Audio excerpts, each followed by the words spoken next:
What's going on, Jerome's? Even though your Minnesota Fighting Vikings allegedly lost on Thursday Night Football, falling to 0-2 on the season, again, allegedly, sun still rose, birds are still chirping and shit. So, ooh, yeah, life goes on. A long-ass season, and again, it's not like this team got tub-thumped 38-7 or something like that. The Vikings have beaten themselves in 2 straight games, -6 in turnovers, but they'll get their ish together. Too talented of a team not to, and we'll move on. But a couple of random news items on a Friday, some happy and some certainly not. But first up, so Danielle, the real deal hunter, the Vikings revised his contract, and Danielle gets a lot of flack from fans like, oh, he's overpaid, oh, blah blah blah blah blah. But he's still one of the best edge rushers in the National Football League, and he's proving it through 2 games in the new Flores system.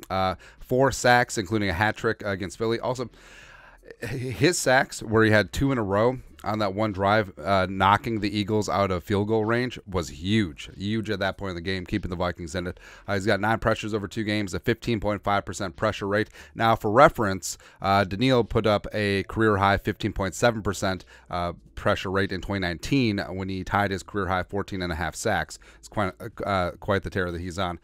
15 tackles, 5 tackles for loss, and 9 defensive stops. 99 is a problem for offenses all over the National Football League, and right now he's firmly in the Defensive Player of the Year race. It's very early, of course. I think that he should be NFC Defensive Player of the Week, barring someone going absolutely bat bleep insane during week 2, the rest of the games. But I mean, Danielle, he's 29. Like, he's still in the firm part of his prime, and the Vikings need to extend him long term, because anyone that you draft, when you brought in Andre Carter II, or when they drafted Wanham or Patrick Jones, or when they signed Marcus Davenport, like they hope that they're half the player that Danielle Hunter is. You have a superstar at a premium position in his prime, so keep him happy, man.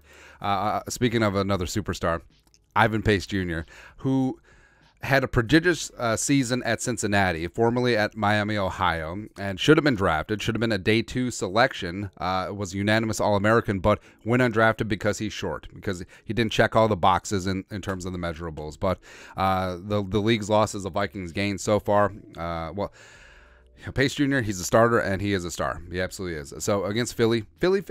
87.2 PFF grade, 90.8 pass rush grade, 9 tackles, 3 quarterback pressures. Also recorded his first half sack, Lance Armstrong, on Thursday evening. And so far, he's been great through 2 games. Will Raggett, Sports Illustrated.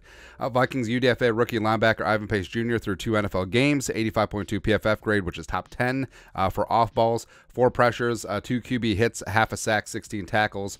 What we saw in camp and preseason has carried over. He's such a great fit in Brian Flores' defense. And it's an absolute case of a player living up to the hype. It's like watching The Dark Knight for the first time in theaters. Like, all the hype is up here, but it lived up to it, and it even exceeded it. That's what Ivan Pace Jr. Is doing right now. And I think that he's going to be more and more integrated into the pass rush. I think that the Vikings will eventually use Pace Jr. like the Cowboys use Micah Parsons, where off-ball coming into the league and then turns into a pass rush tear. I think that's going to be the future for Ivan Pace Jr.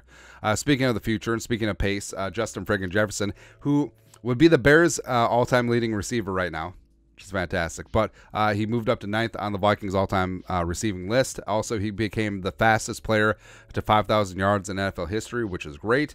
And all of the personal stats and accolades are fantastic. Plus, you just see how he affects the game. Like, he can beat the best cornerbacks in the game, as evidenced last night against Darius Slay. He can beat brackets and double teams, as well as he gets the attention of the entire defense, and it opens things up for guys like Addison and TJ and KJ, etc. So, I mean, pay him. Pay him. You're going to have to pay Pace very quickly, and also pay Danielle, and also pay Darius once he's healthy. There you go. But, yeah, JJ is an absolute dude.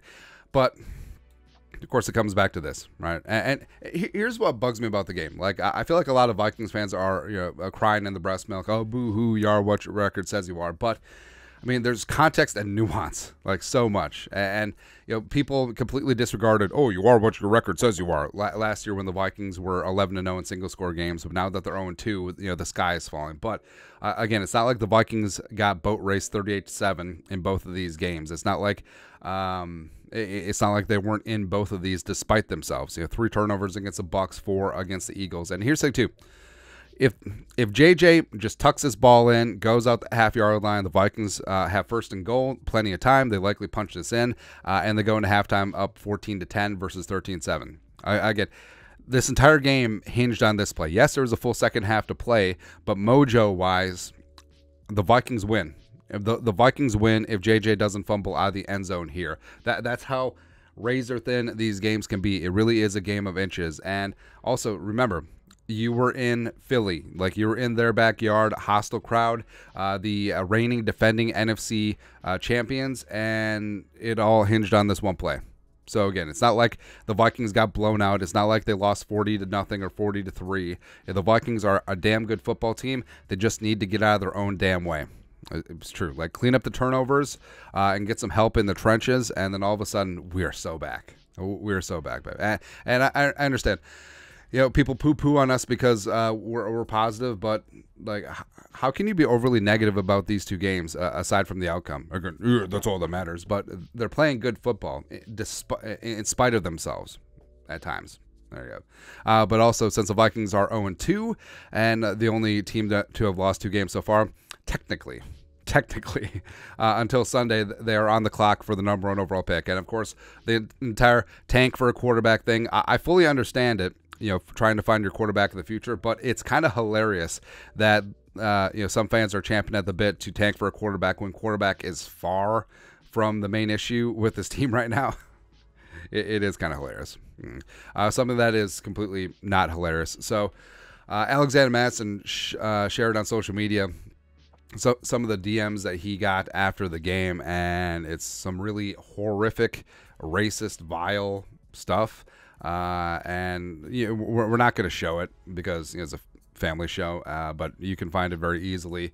And also, if you search the mentions of some other players like KJ Osborne, like it's really tough. It's really rough. Where I don't understand it. Like, sports is supposed to be this fun diversion for life. Like, how do you wrap up your self-worth in a game played in a kid's game played by other grown men? Like, I don't understand how you would go after someone with hate in your heart or vitriol, and I just don't understand it.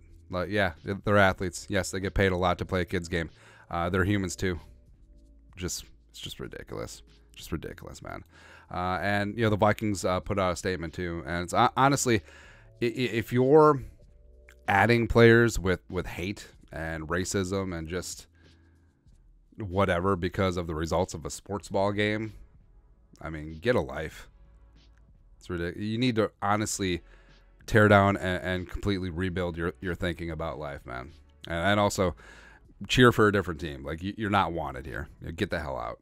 That's all. Oh, so speaking of which, it's kind of funny. So whenever the Vikings lose, and we're always looking at the positives of it as opposed to, so I know that other outlets just basically focus on the negative. Like, it's the standard like news thing, like negativity sells and all that stuff. And I don't really just subscribe to it because I feel like I'm a positive person by nature, and also you have to be completely blind and have less than 2 brain cells to take away that the Vikings didn't do some good things in these 2 games, and they were clearly the better team in both games, including the Philly game, and they beat themselves, right? So that's all. But it's so funny in the comments, like, oh, if you keep being overly positive, we're going to unsubscribe and stop watching. Do not care. Do not care at all. So first off, I make this content for fun. I actually don't care if people watch. Like, I love that we built up this great community of Jeromes. We don't have to agree on everything. Yes, it could be mad after a loss, but just constantly being negative for the sake of being negative. Like, how you do one thing in life is how you do everything. So you got to be very careful about just being constantly negative with your sports, because it will bleed over to your regular life. It truly will. And plus, you have to be stupid or a liar to think that this isn't a good football team. Like, do they have issues? Yes. Do they have self-inflicted issues? Absolutely. Do they need help in the trenches? Yes. But the way that Kirk and JJ and Hawkinson and Mattison have played, and the way that this defense has played at times, baby, you got a stew going. Yeah, absolutely do. And here's the whole thing. Like, I'm 38 years old. I'm a man. I'm almost 40. Like, I do not care if you don't have I lost all respect for you, or you're not going to watch. Again, do not, like, is this high school? Like, who honestly cares what another person thinks of me? And again, we're not everyone's cup of tea. Not everyone is. And hey, if you don't want to consume the content, your time is your time. It's literally a free country, man. And that's why we have so much respect for the people who do choose to spend their time with us, because we know that there's multitude of options out there. Like, you can spend your time on anything. It is the only finite resource in this universe, and it's the most important resource that we as human beings have, and we spend some of it together. And guess what? We talk some ball, we crack some jokes, tongue-in-cheek. We're the best 0-2 team in NFL history. People legitimately get, like, mad and offended by that. It's so funny. And they type in, I'm unsubscribing. Like, we're supposed to care? Like, again, it's main character syndrome. No one cares, bro. In fact, I want some people to unsubscribe, because we want to get back to 69-420. Because again, this is supposed to be fun, and it's the only reason that we do this, because it is fun. That's all, man. But yeah, it doesn't really bother me. It's just I feel like if I was in my teens, or if I was in my 20s, it would really bother me, because there's like an arc in life where you start out really caring what people think of you, and you're really insecure, and you're really just like self-conscious.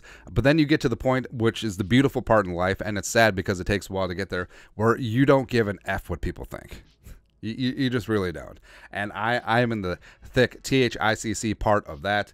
I'm a grown-ass adult, and what people's opinions of me, like, I really could not care less. Again, I love the love, don't get me wrong, but again, if you don't want to take in our content, that's fine. I have no issues with that. Again, like I said, we are not everyone's cup of tea, and some people like negativity with their sports under the guise of, well, we're just being realistic. Nah, not particularly.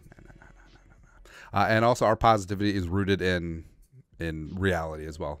No big deal. But I don't know, it's a bit of a rant and a bit of a tirade. It sort of is what it is. But don't get me wrong, I love and respect every single Jerome that decides to spend your precious time. And I don't say that sarcastically. Everyone's time is precious. You only have so much of it, man. We all got full lives, but the time that we spend together, I appreciate it. I really do. But if you choose not to take in our content, do not care. Deuces. Bye. Well, bye. That sort of deal, man. But hey, back on the saddle. 10 days, get ready for the stupid ass Chargers. I'm gonna put up a 50 burger right in Justin Herbert's face. It's gonna be fantastic, man. But that's it. Friday Vikings news dump. Let us know your thoughts and our thoughts in the comment section below. Subscribe for daily Vikings takes. Want to support the work? Put a little something in the Venmo. But till next time, Skol production value.